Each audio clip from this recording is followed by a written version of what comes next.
continues its stranglehold on Lake Lanier.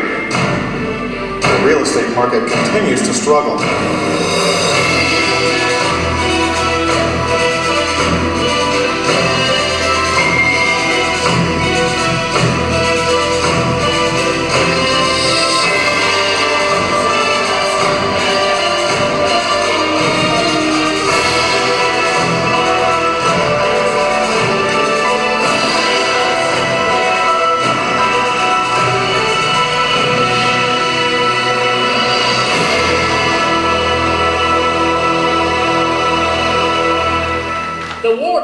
Has sounded.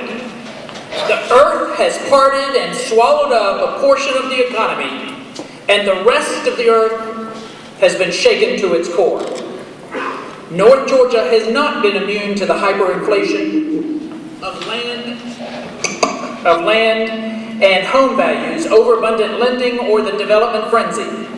But statistically, our market right here has not been affected as profound as other regions of the country. We are the fortunate, we are the lucky. Is the glass half full or the glass half empty? When you get your forecast, you will see, is the glass full or is the glass empty?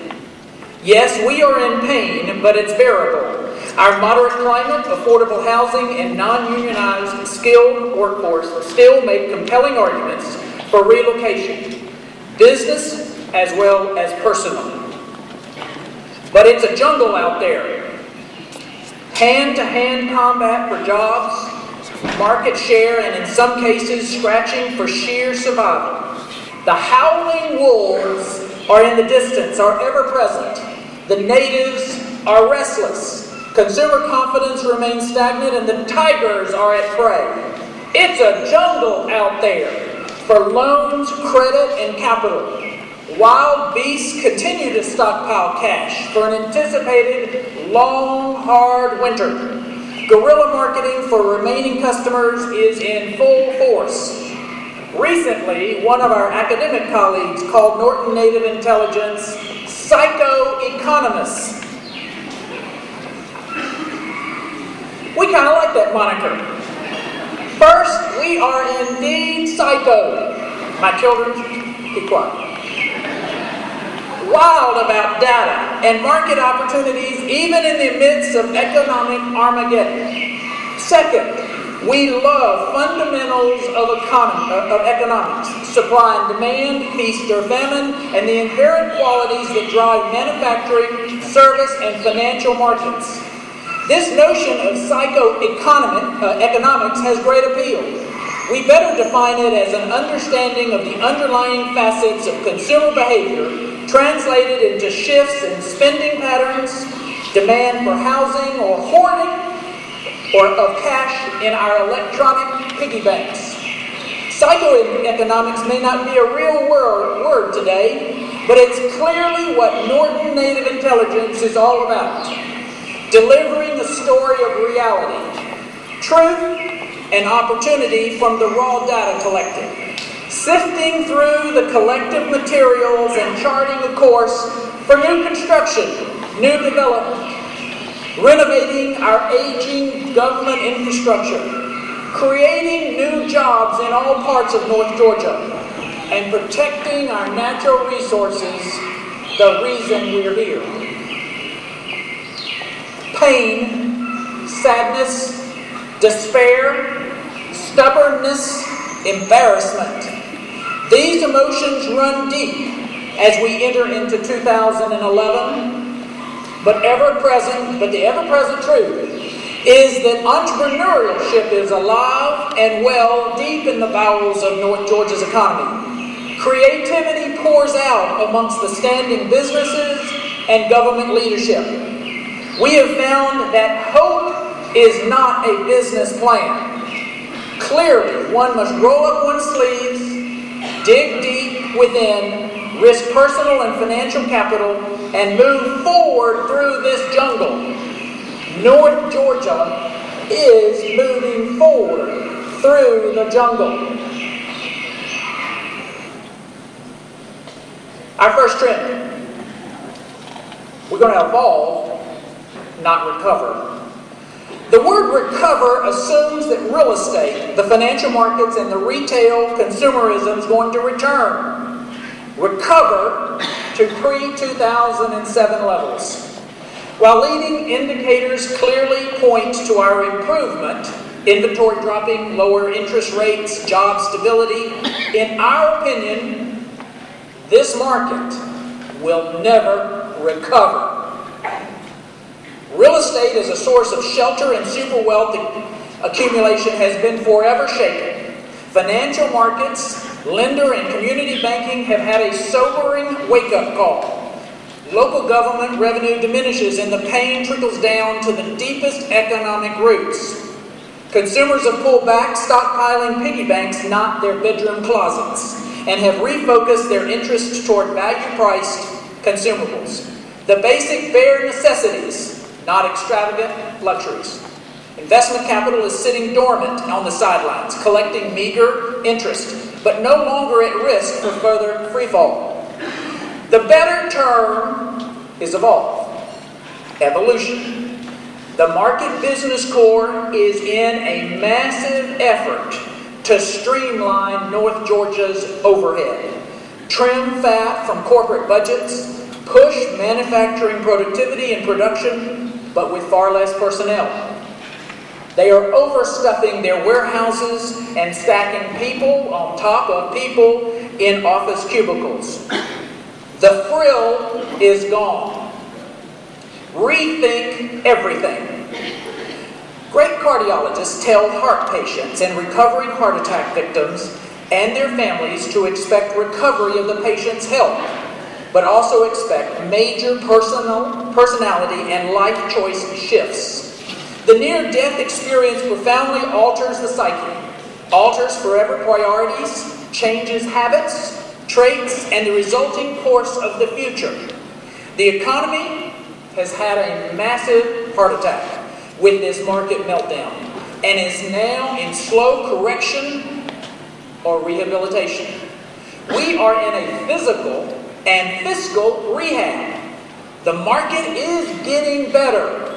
It is in a state of recovery, but the future is going to be vastly different. As a society, we will shift priorities, adjust spending habits. We will long remember this toxic shock to our system, but hopefully learn from past transgressions. The evolution is well underway. The challenge for us is to evolve our personal and business habits and survive or face extinction. Have we hit bottom yet? It's probably the most frequently asked question of our 135 commercial and residential brokers. It's the belief that the mythical bottom signals relief that it's over and just going to get better, regardless of the economic model. Psychologically, bottom makes us feel better, gives us comfort while a slow climb out is ahead. Progress is forward.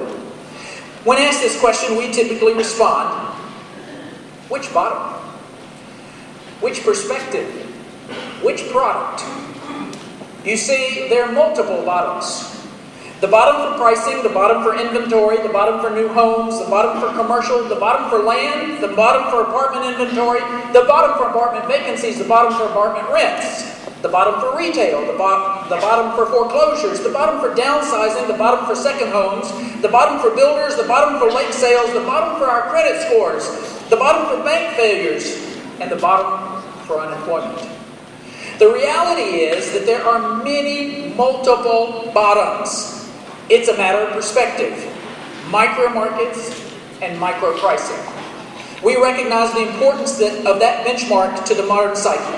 The reality is, yes, we have hit bottom in some product and price points and are well underway on a steep pull up. In other products, we have hit bottom and are bouncing along, waiting for a lift, and then yet others, we are well away. from hitting bottom. It's only natural that because of this search for bottom, some buyers are sidelined, fearful of catching the falling knife of prices. Stability of our markets is fundamental to a full recovery. Banks must be comfortable in order to lend money. Buyers must be confident that a purchase today is at least going to be worth the same as it is in the future. It's those with keen vision that see a lost city of gold as they hack through this jungle of tangled webs, cross the swamps and mud pits, and fight through the haze of smoke. It's those with vision that ignore bottom conversations and plunge forward, capitalizing on the once-in-a-lifetime opportunity of pricing. Last year, we wrote about two South Hall roads, cash and credit, where the road credit is but a small connector to a longer cash road. It was a wonderful metaphor on the state of the economy, but this trend has intensified as the gale force winds pelted the banks. Regulators scrambled to prop up financial markets, and high-leverage businesses with their reliance on short-term borrowing are caught like deer in a headlights. Small and medium community banks want sound assets, zero risk, and perfect credit history. And they want total relationship borrowing. In the face of Grinch-like regulators, who can blame them? Boards of directors, fresh-faced bank officials, and in fact most banking institutions today have never been through times like these and find themselves mentally, financially, and scholarly unprepared to face the tsunami. So we've turned to a cash-based financial market. Hoarding cash reserves, conserving, downsizing our spending, national chart for savings rate since 1980, and you can see the surge in savings rate. Delaying major purchases has become a North Georgia pastime. Conversations with investors, large and small business owners, and average citizens universally smack of the stockpiling cash mentality and downsizing expectations. But there is another side of the cash market, and that's reallocation. We first observed this through Norton's own sales numbers. In the last 18 months, second home numbers in our firm have inched upward, slow and steady. We've experienced strong sales of Lake Lanier homes under $500,000. Cabin sales in Lumpkin, Raven Towns, White, and Habersham under $200,000. These are simple dwellings. Interim housing, value-packed getaways scattered across all points of our region. But the real news is that drilling down into these sales was that 90 to 95% were bought with all cash. While second home lending is still limited, these buyers were reallocating their asset baskets, cashing in bonds, diverting funds from money market, diverting stock portfolios in order to save in a perceived safe haven, a cabin in the woods. The last aspect of this cash market is the free market. Money talks. This free market system of cash in an everyday transaction. Buyers of goods and services are asking, is there a cash discount versus putting it on credit? Norton, day to day, day in, day out, receives cash offers. Most of them steeply discounted for many of our properties. Many home sellers would take a small cash discount for real offers with real earnest money, limited conditions, and prompt closings. Unfortunately, some cannot because of existing mortgages. But that doesn't mean a $500,000 home can be bought for $250,000 cash. Banks and institutions similarly respect and honor the value of cash, but find themselves constrained by loan loss reserves, loss sharing agreements, or corporate directives. We think cash will rule the kingdom for quite some time. The importance of cash to traders has expanded eons, cross continents, and cultures. So, let's stuff our pockets with cash and welcome to a 21st century version of the modern Kasbah. The noise is confusing. An article in the Wall Street Journal told of this historic lifetime opportunity to buy.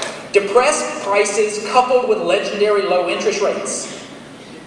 But 3 weeks later, another article, published in that same newspaper, told the reader to hold off buying, rent instead of purchase. I'm confused. Since it was cheaper in the long run to rent and pay utilities than the combined cost of home ownership. Housing today has been commoditized, inventory lining the shelves, the industrial manufacturing machines of the national builders working raw materials and labor like supply chain management. And they've revolutionized the stick building housing industry. Pulte builds sheetrock by the boxcar load.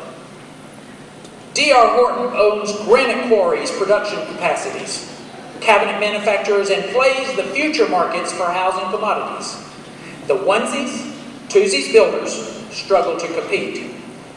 Housing was once shelter from the cold. Then it became a safe, secure asset class. Somewhere in the 2000s, that changed, and housing became an ATM machine with an ever-increasing home value. Owners viewed the various housing indexes like NASDAQ or the Dow Jones. Well, that pendulum has swung the opposite direction, and housing, once again, is shelter and security. Today's homeowners must recognize the value of equity, the concept of paying down a mortgage, and the long-term appreciation associated with equity buildup and replacement cost inflation. The rental question is a valid consideration for some marketing segments. Industries moving executive personnel from coast to coast once advised relocating executives to buy new so they could quickly sell that house upon the next corporate transfer. Today, those companies are strongly encouraging renting options for short and mid-term business assignments. They fear falling prices, overhanging inventory, and the evolution of existing housing stock. Even in our area, we've seen a number of relocating physicians enter into the employment market and renting versus buying, despite killer prices and low interest rates. Anecdotally, some have other homes to sell, but the large majority rent because of the 1 and 2 year contracts. Quote, we're not sure we're going to like it here, and we're not sure they're going to like us, was the response from one renting physician. Socially, Norton Native Intelligence has concerned that short-term rental-based physicians give a transient character to our community fabric. Hard to put down roots, assimilate into the community, get true connectivity with North Georgia. But renting, it gives great opportunity to landlords holding the rental stock and investing in the rental stock every single day.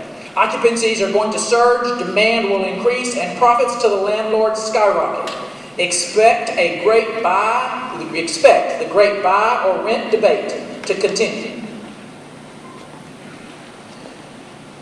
The world, post-2008, reprioritized its wants and focused itself on needs, and never so apparent in this trend of $1 million houses. McMansions loaded with gold plate, electronic gadgetry, and marble or granite from the four corners of the world. These mini South Forks, Tara reproductions, Camelot reincarnations are sitting on the sideline of this recovery boom. According to the combined MLS systems, there are over 1,400 $1 million plus homes actively on the market in the Atlanta and North area. Over 98 $1 million plus houses are in Rabun County alone.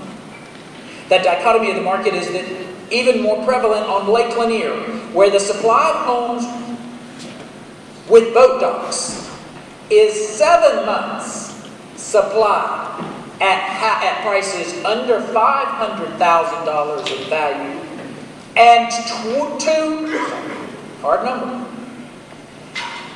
200 months of supply at the current burn rate over $1 million. That's 16.6 years of supply of homes with boat docks on Lake Lanier over $1 million. But let it be known that $1 million houses are selling on the lake and off the lake in isolated situations and in isolated micro-markets. Buyers today want a deal, want a steal. Only in America can one buy a $3 million home, that's replacement cost, for $1.5 million current market value.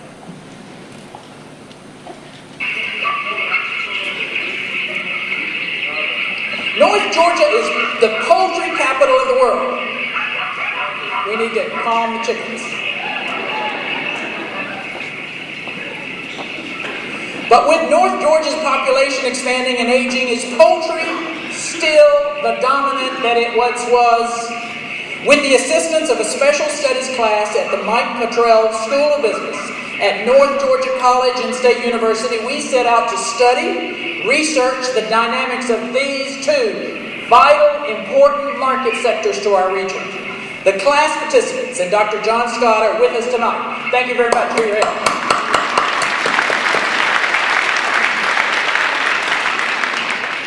Poultry comprises 54% of the agricultural industry in the state of Georgia and employs over 100,000 workers.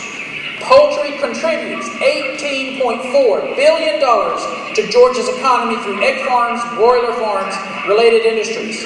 Georgia is able to produce an astonishing 2,439 metric tons of broilers. If Georgia poultry were a country, it would rank 6th. If Georgia was a country, it would rank 6th in the world for broiler production. But Georgia poultry struggles to hold its ground as population growth and development eats into this valuable farmland. At the same time, healthcare is booming. The most prominent growth factors of the growing North Georgia population: aging baby boomers, longer average life expectancy, increases. The chicken's driving you crazy.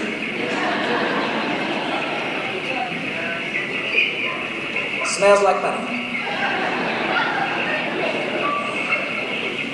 Technological advances that allow more treatment to be administered and increases in diabetes cases. But North Georgia population has grown from 844,000 people in 2000 to 1.1 million people in 2009, a 3% growth rate compared to a 1% growth rate for the rest of the country. This means there's over 250,000 additional patients with healthcare needs in this region. 250,000. The aging baby booming is causing healthcare spending to grow. Healthcare expenditures made by people aging 65 and older account for a whopping 43% of healthcare spending. Consumers 65 years older spent on average $11,000, while under 65 only spent $3,300. In 2008, healthcare provided 14.3 million jobs nationally, is responsible for 8.8% of the employment in our own region, more than poultry, providing 39,000 jobs, and the industry is expected to grow by 22.5% by 2018, which would increase the jobs that are available by another nearly 10,000 jobs. The 2007 Medicaid payments for the North Georgia region was $1.4 million, a 7% annual growth rate. Without question, poultry is still a strong factor in North Georgia, but healthcare has grown and is growing at such a fast rate that it eclipsed poultry as the #1 industry 2 or 3 years ago. It will bring more development, higher population growth, and stronger demand for health care. We hope you will read further with interest this student-produced trend in our printed report, and we hope to offer this opportunity on an annual basis.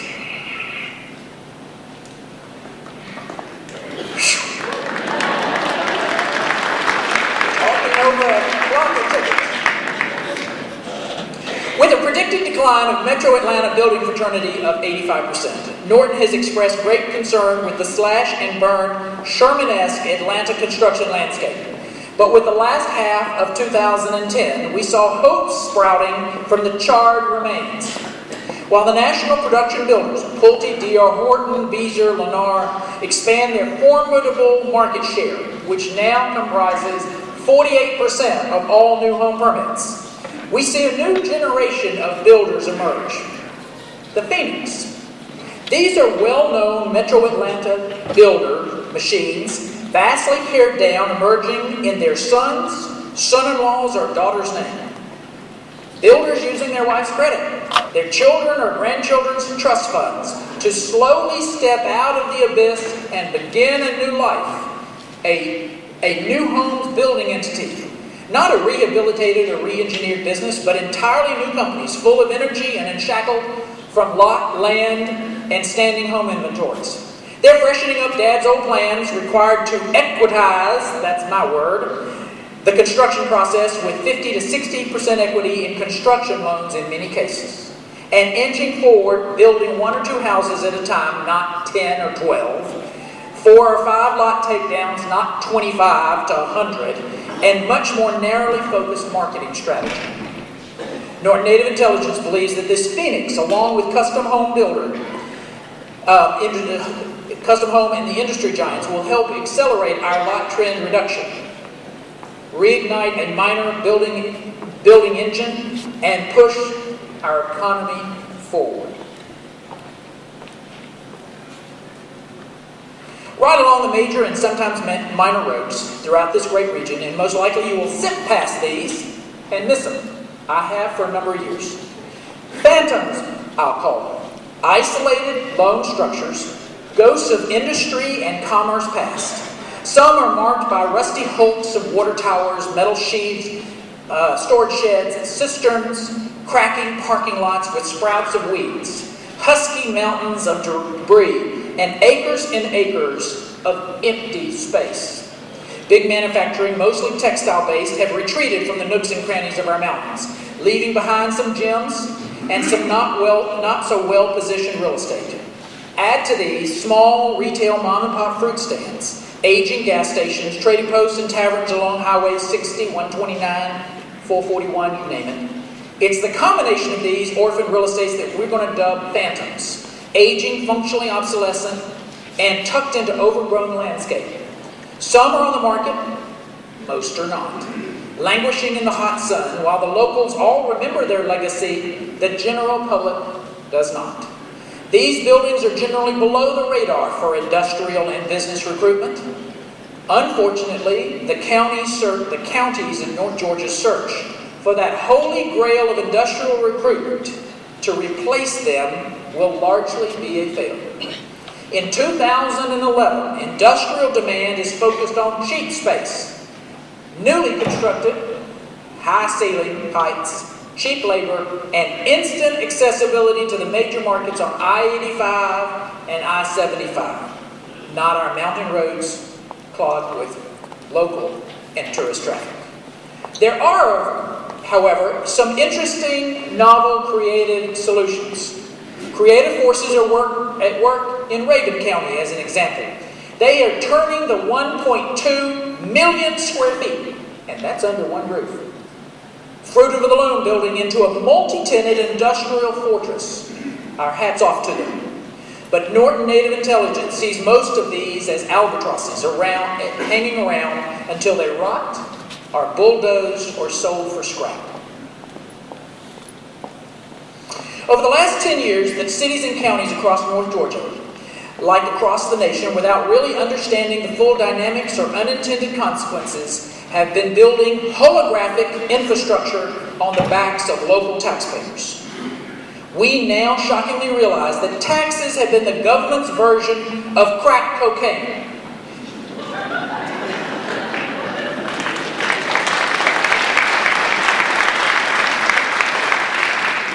Bright, gleaming police cars, gluttony pension plans, 5 weeks of paid vacation, double-dipping retirement and employment, soaring facilities, city halls, jails, police and fire stations, courthouses, and a legion of recreational country clubs stand as stately edifices, monuments to the glory of politicians and the excess of our roaring economy.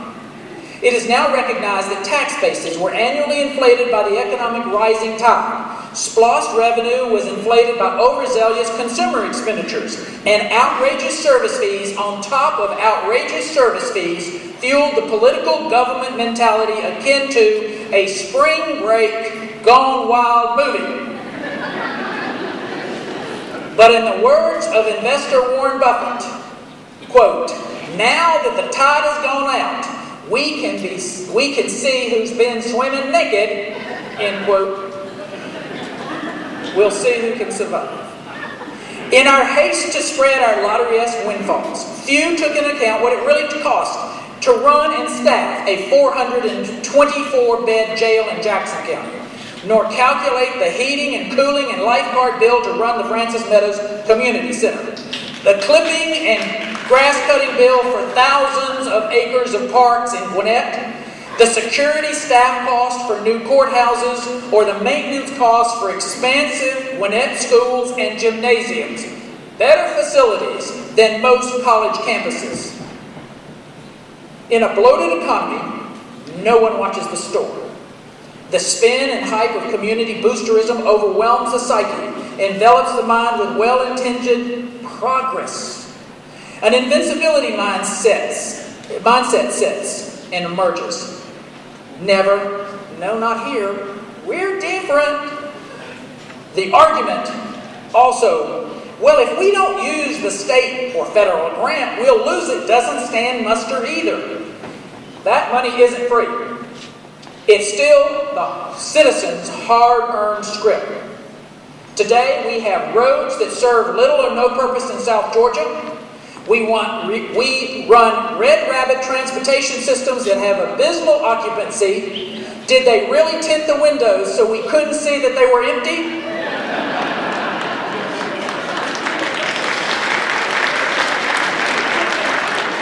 And full-scale government video production facilities in many counties broadcasting meetings on cable TV to audiences of less than a handful. Alas, we have built a great, gleaming, monumental infrastructure called 21st century civilization. Only now the taxpayer and local businesses are trying to hurdle a bigger mountain to financially support it.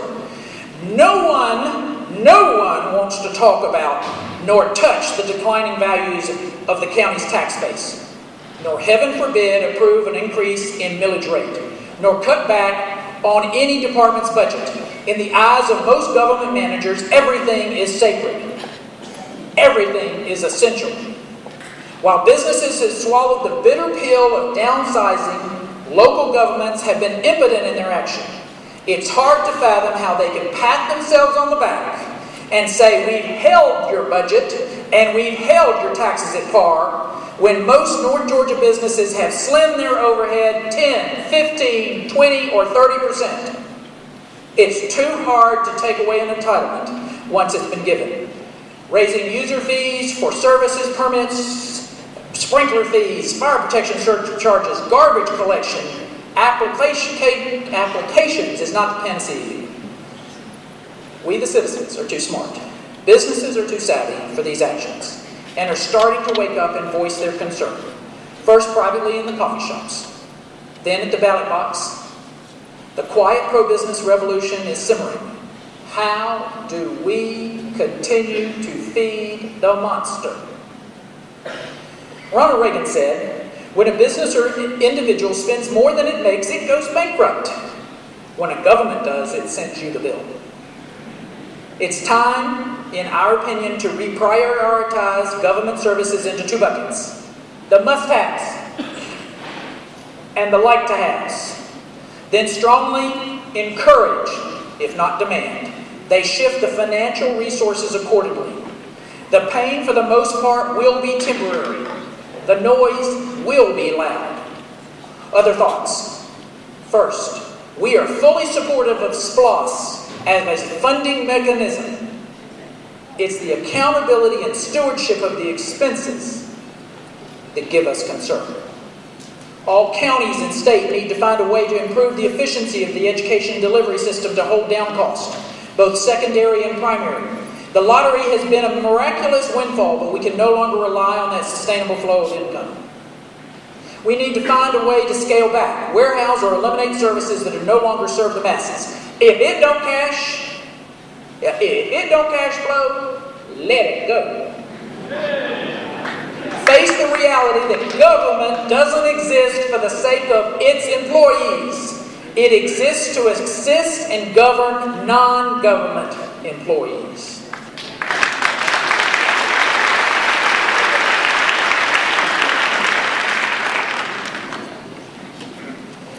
We need to become business friendly. We need to become business friendly, not revenue enhanced.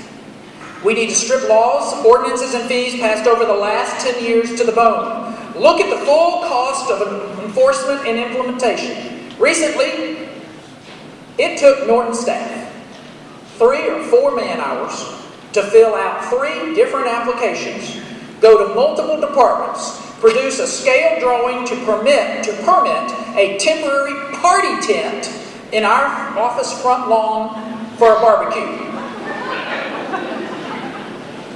That's our private property. These applications were processed by numerous government employees, and later, once erected, was inspected by a fire marshal for safety. Now, this is the same tent, Lanier tent, that's used hundreds of times in the city of Gainesville. The permit cost was $5. The permit cost was $5. The time was exorbitant on both sides. Permits for permit's sake is just one word: bureaucracy.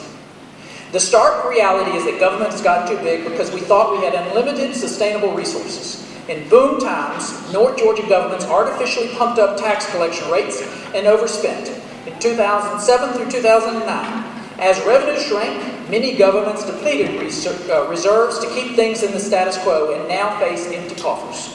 We do note that some are attempting to replenish. But ladies and gentlemen, we've all enjoyed the fruits of this holographic government. They've dazzled the citizens and we have become placated with virtual magic and little or no substance. As newly elected North Georgia Senator Butch Miller said recently, quote, "The citizens are demanding a smaller government, and now they're going to get it." While Norton at times is perceived as over-optimistic, it's in our DNA to seek out opportunities in the midst of the rock and rubble, the bright glimmering lights in the darkness. The bright glimmering lights in the darkness of want and despair. While the chaotic market stumbles along, the shrewd investor is quietly buying up and holding assets in all product classes: retail, land, lots, commercial, multifamily, and yes, housing. Noted Wall Street investor John Paulson is quoted this fall saying, "If you don't own a house, buy one. If you own one home, buy another one. If you own 2 homes, buy a third, and lend your relatives money to buy a home." I want to your life. These are indeed unprecedented times, but equally unprecedented times for investment. At year-end, financial experts indicate over $4 trillion is stuck away in mattress-type accounts, gathering dust, safe, distant, and limited from further freefall risk. There are a few, however, brave souls stepping up and making legacy investments, long-term plays on the future, and investors understanding the reality of cycles, dynamics of direction of growth, and fundamental qualities of location, location, location. These investors are stockpiling wealth, which will transcend generations. Some of the wealthiest families through our region have made the same property plays in the 1930s. Turner, Gordon, Banks, Mashburn, Dunlap, just to name a few. The patriarch of these families capitalized on market corrections, assembled land holdings now being enjoyed 3 generations later. Never before have we seen values plummet as rapidly as we did 2006, 2010. And smart money has seen bottom amidst the bright light of appreciation hovering above it. In the middle of the jungle, the survivors stand tall, bold, and defiant against the pelting storm of the torrential forest rain. Battle, bruised but keenly focused ahead. It's these businesses and leaders we salute and to whom we pay homage. Strong, clear leadership brings communities out of the darkness into the sunny, bright light of opportunity. Like the TV show Survivor, the games are over. Some people have been voted off the island, but outwit, outlast, and outplay are powerful phrases. Whether it's banking, real estate, business, or investments. To the survivors belongs the spoils. Just ask my friends.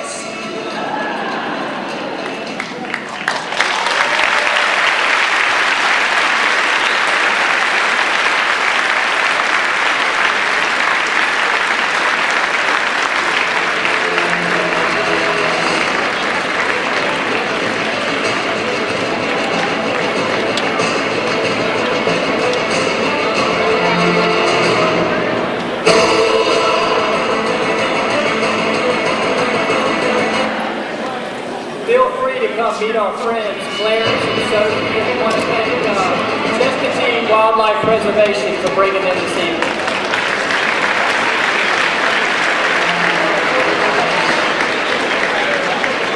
Please stay behind the ropes. These are wild animals.